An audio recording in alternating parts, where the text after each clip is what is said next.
honestly, this is for anybody who hasn't tried Fusion World yet, period. And you're like, I'll just play the client. Wait, because right now there are so many things that are frustrating about it if you're not physically buying cards. Because building the decks you want, good luck with that shit.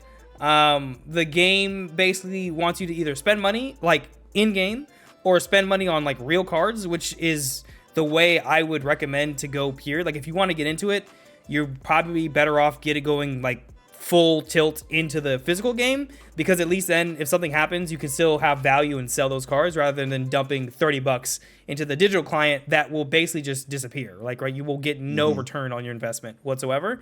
But the way that they do their wild card system, which is basically like if you want to make a card, I don't remember what Magic calls it, but if you want to like create a card, you have to have pulled a bunch of like SRs, like 4-ofs, to even make the new card, and the chances of you doing that are very slim because you have to like basically spend a bunch of money to get what you want later. It's a very convoluted process. You also can't break down cards either. So if you have a bunch of stuff that you don't want, like it's just gonna sit in your inventory. So I say all that to say, I personally think that they will make tweaks to it as time goes on, as they release more sets, because it doesn't make sense to be 10 sets deep and then somebody can't go back to set 1 and take what they want from it. Like that just seems stupid. So I personally am optimistic that they will change that. But again, for anybody who's like tempted to get into it, don't think that you're going to be out here building what you want day one, because the game makes that incredibly hard if you don't buy cards. You know, it's unfortunate, but like that's just kind of the place that we're in. And they also, if you have 100 code cards, get ready to type in each and every one of those codes, because they don't have like a QR code scanner thing. So you're gonna be typing all that stuff in. So just an FYI.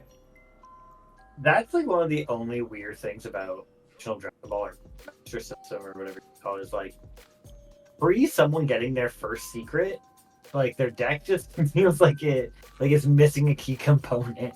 Like I remember talking to Dragon Ball players like, I just got my first secret, and I'm like, what are you like? It's like I'm just jamming it in. It kind of works a little bit. I gotta use it. I can have one. Yeah. I will say that about Fusion World. What I've liked about that, again, we're only one set deep, and second one's coming out. But so far, from what I've seen, there are a couple. We have a couple secrets. Something to note is that not every color has a secret rare yet.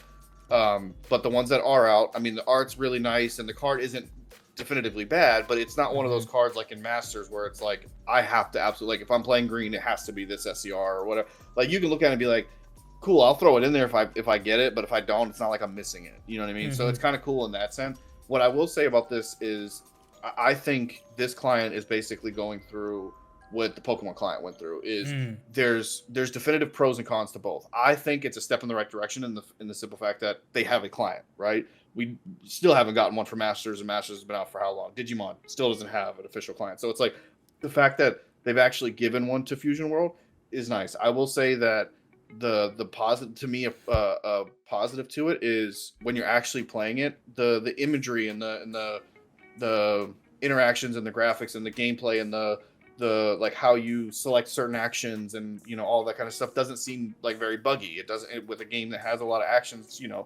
you would think. So I think that's kind of cool. But yeah, the deck building system or process, like Agent said, is very convoluted, and it's very like, you don't think you're going to get there. So I think for now, this is one of those things where it's like, if you're able to get your hands on a starter deck, which is the best way to get into the game, I think just throw that card in there, you get the entire deck, and then just try it. And that way you can just kind of play it, if you don't have somebody to play with. But yeah, if you're getting on there being like, dude, I'm going to build this green deck and run the ladder and do all this or whatever, it's not happening. It's not happening. And I think I like the idea of like a crafting system. I think they just need to refine it, because in the new, I say new, it's been out for like 2 years now, but the new Pokemon client live, they have a similar crafting system, but you don't have to buy the materials to craft them. Now what you have to do to get them is just play a lot, but through you are playing and you rank up and all of that, you get rewarded with the materials you need to craft. So it does take time, but you're not actually investing anything monetarily. You just use time of playing the game, which is what they want you to do. So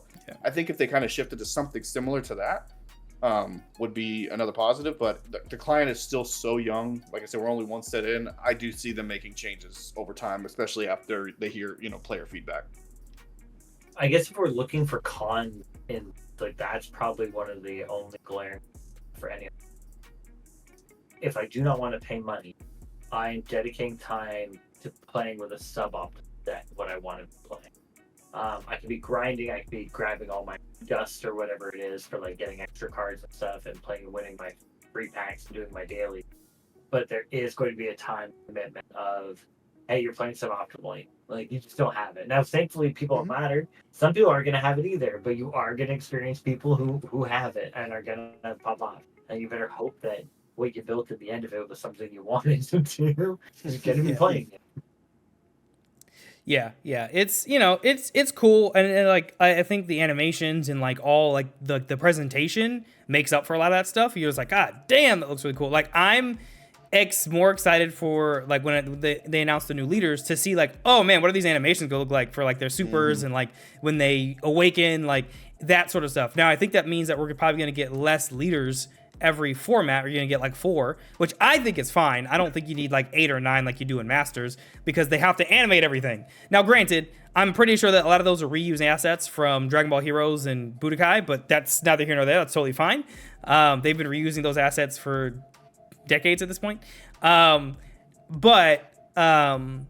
think that that's going to be really interesting to see what that does to kind of like the ban list for the game, right? Like, okay, if people might be playing totally differently online than they are in person. So are we going to have the same ban list online? Are they going to make 2 different ones? Are they going to kind of make specific game modes for the online because people just have a different kind of like take on that?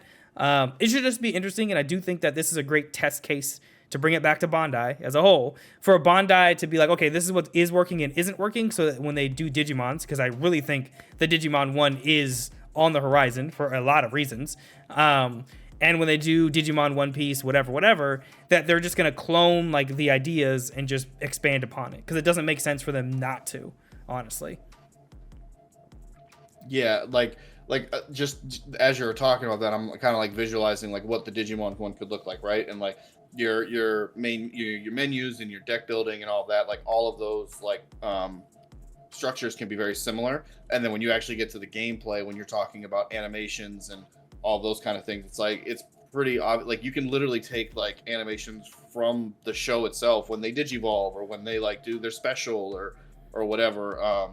And I know there's been some Digimon games out there that, you know, they've done those kind of similar things. Because what I was going to actually say, and you kind of beat me to the punch, was that was what I felt like when I played Fusion World for the first time, and I saw the first time I saw an Awaken, the first time I saw like a special move or whatever. I'm like, I feel like I'm playing a card game version of like Budokai. Like this is insane.